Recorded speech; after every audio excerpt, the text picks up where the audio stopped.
two axes. We are talking about the self and others, and we are talking about awareness and management.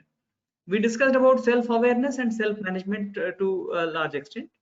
Now we'll just look at the others awareness, which is known as social awareness, and other management, which is known as relationship management.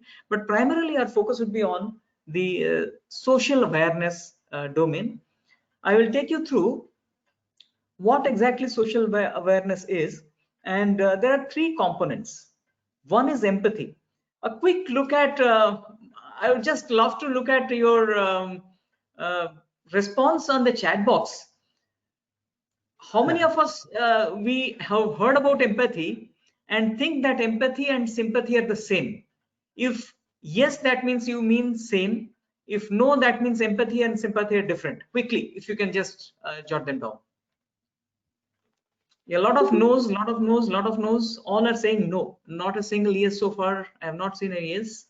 No, no, no. Okay, okay. So great that you feel that it is not sympathy.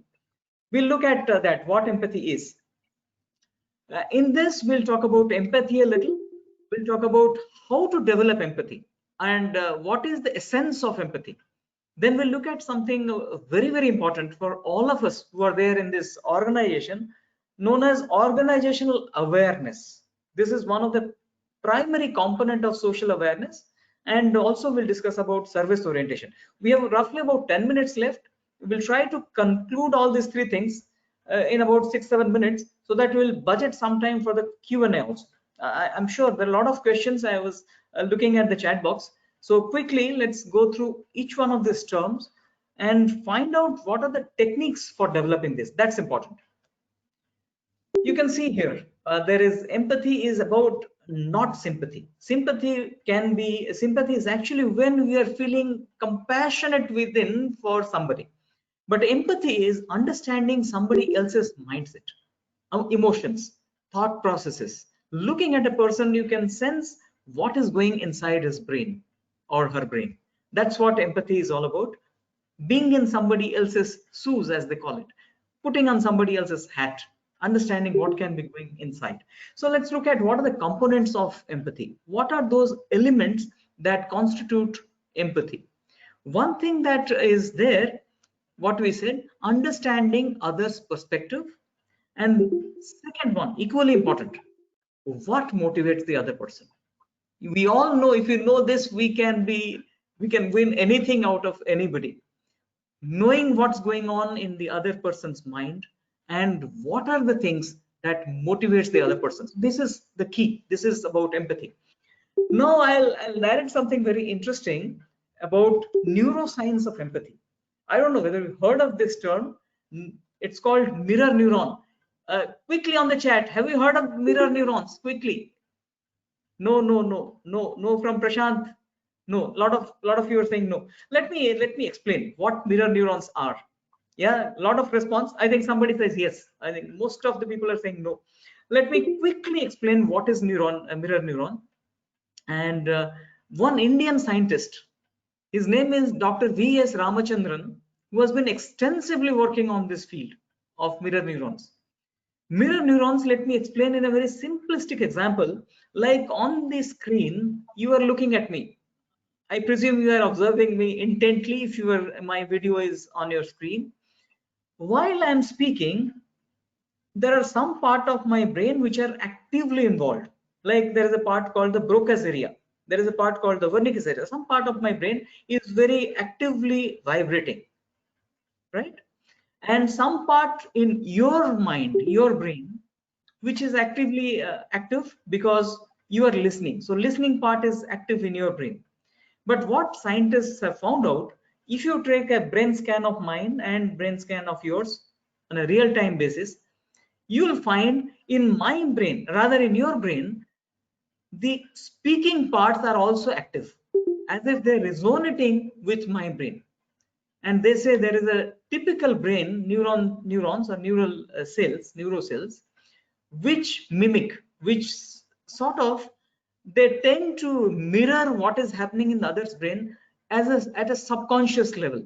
If two persons are talking to each other and one person speaking, the other one is listening, The speaking person's listening brain is also active 20% or 15%, and the listening person speaking part is active similarly about 15-20%. So in a way, unknowingly, we are in a state of what we call in a sync, in a kind of in a kind of convergence. So they say that mirror neurons are the essential ingredients, or they are the thing which lead to empathy. So we'll just look at how we can activate these mirror neurons. One of the simplest thing is paying deep attention when we're interacting with anybody or we are observing people. So paying attention to others. How can we do it? It has to be done in a very conscious way. In how I did it, so that it can be, probably you can also do the same, maybe get some advantage from that. In a day, I fix up a time, 15 minutes, I'll completely dedicate as if I'm learning or training my mirror neurons. So I pay attention, looking at people, thinking what might be going on in their mind. What is the thing that he is disturbed about? What is the things which is motivating him or her? So that's, they say that consciously pay attention to people with you. Observe with openness. Don't be judgmental. Looking at people, observing if somebody is angry, what might be the thing which is leading to this anger. So observing with openness, not judging that this is an angry man or angry woman, rather with openness, looking at what is that thing which is leading to that kind of an anger. Listen more. People who listen more, their mirror neuron system in the brain is activated much more compared to those who listen less, because listening actually activate and improve the quality of the mirror neuron system, and in turn empathy.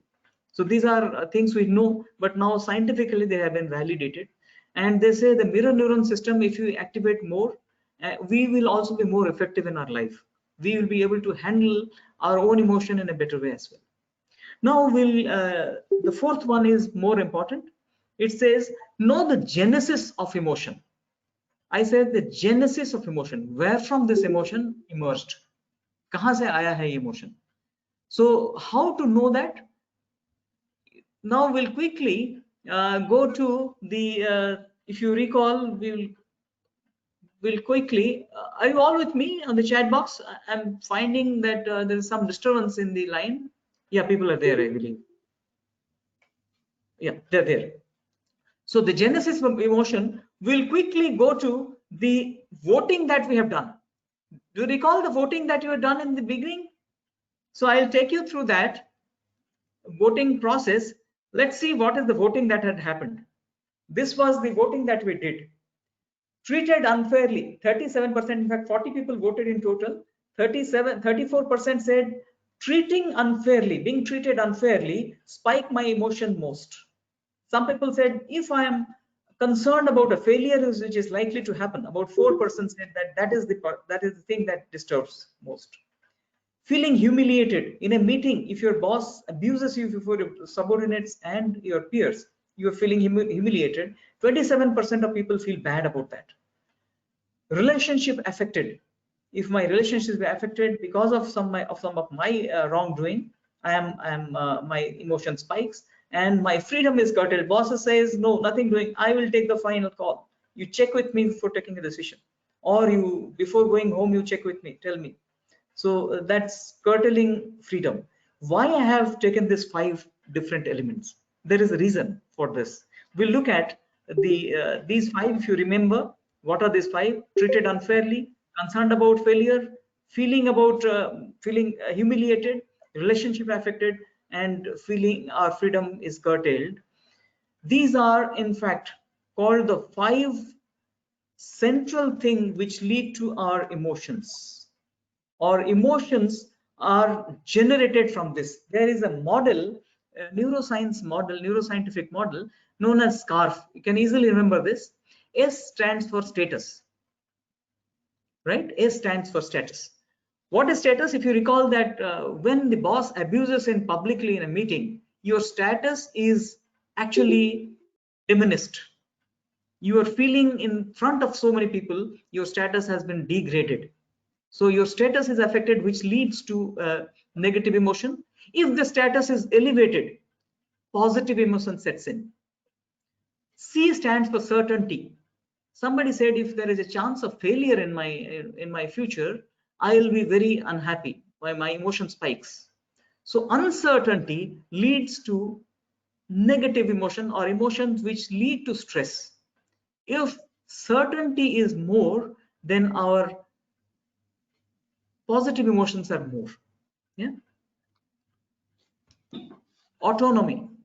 When people are, their freedom is curtailed. Remember, the boss says that you have to take a decision after asking me. The freedom is curtailed. If such freedom is curtailed, our autonomy is snatched away, or freedom is snatched away, we will feel in a negative way, or negative emotion sets in. R stands for relatedness. Our relationship, not just to human beings, even to things like my car. My car is scratched, new car is scratched, I may feel very upset. My relationship with somebody is becoming bad because I did something wrong and I'm feeling guilty. Naturally, my emotion spikes. And the last one is called fairness. If I'm treated unfairly, I feel the other fellow get a better grade because he's close to the boss. You remember that question? Many people said that is the reason for my emotions being spiked. 27%, rather 37%, 34% people said that. So unfairness can lead to negative emotion or positive emotion. So knowing this is a knowledge that we need to have. Why our emotion at this point in time is good or bad, and how the people around us, they are emotionally impacted. Each one of us, we have a different preference. As we saw in that polling, 27% have a feeling that the fairness, or 34% said fairness is their preference. 27% said status, my status, somebody humiliated me, my status is degraded, or I get a promotion, my status is uplifted. So our central preference, although all are important, but central preference may vary in individual. So empathy is knowing people who are working with us, what is their central preference. Somebody is more autonomy freak, can I give him some more freedom to work. Somebody is more relationship oriented, he feels hurt when somebody is criticizing him or her, or he is hurt when relationships are being affected because of a decision. So how we can step forward and help that person or that lady. Somebody is very much affected when fairness is compromised. So knowing people that what is their central preference is also empathy. How can we do this? The first three steps that we discussed. The first three steps were attention to people, observing them, and listening to them more. We can find out what is their central preference, and also we can know what is our central preference. At any point in time, if I'm feeling angry or feeling sad or feeling happy, I can just check why I'm feeling happy, because India has won the match. What is that to me? My status has improved. Why status has improved? Because my relationship with India is so much. I am connecting myself with Indian cricket team is so much, with cricket is so much. When India wins, my status is elevated. That's why I am happy. So connecting emotion and genesis of that emotion. Why I'm unhappy now? Because India has lost 2 quick wickets. Uncertainty has set in. Because of the 2 quick wickets, India may lose the match. Yeah, that's so we can see what is the genesis of that emotion. Maybe positive, maybe negative. When we know the genesis, by knowing itself, we can do a lot of good.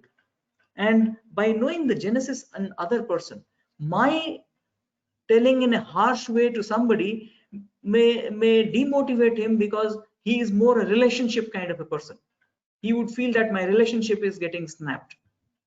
Giving autonomy to somebody would help because he is more autonomy oriented. So empathy can be enhanced by knowing people through this framework also. I thought this would be a very interesting framework to go with. Quickly, I would like to have a couple of questions and your response on the chat box. Let's say a very unfortunate incident happened in the Premier Institute, in IITs and IIMs. Some morning you get up and find a wonderful kid, which a bright, brilliant child has committed suicide. Recently, I was going through one article. It hurts. What is it from? Can you just quickly respond? From SCARF, SCARF, what is it that lead to suicide of children in Premier Institute at times? Quickly, can some response come? SCARF, which is it that lead to suicidal tendency in people? Some 2S, 1C, yeah, somebody says C, F, S, S, S, C, R, C, F, CS. Wonderful, wonderful, wonderful. Good, good, good. Lot of S, lot of others are also coming. Let me tell you, because time is a constraint here. It is because of S, because of status. Why is it so? Just look at those children. Being in IIT, they must be extremely bright, extremely brilliant in their school. All through their school, all through their early college or the intermediary college days, they have always been said, you are so wonderful, you are brilliant, you are absolutely outstanding. Your neighbors say that, your parents say that, teachers say that, your peers say that.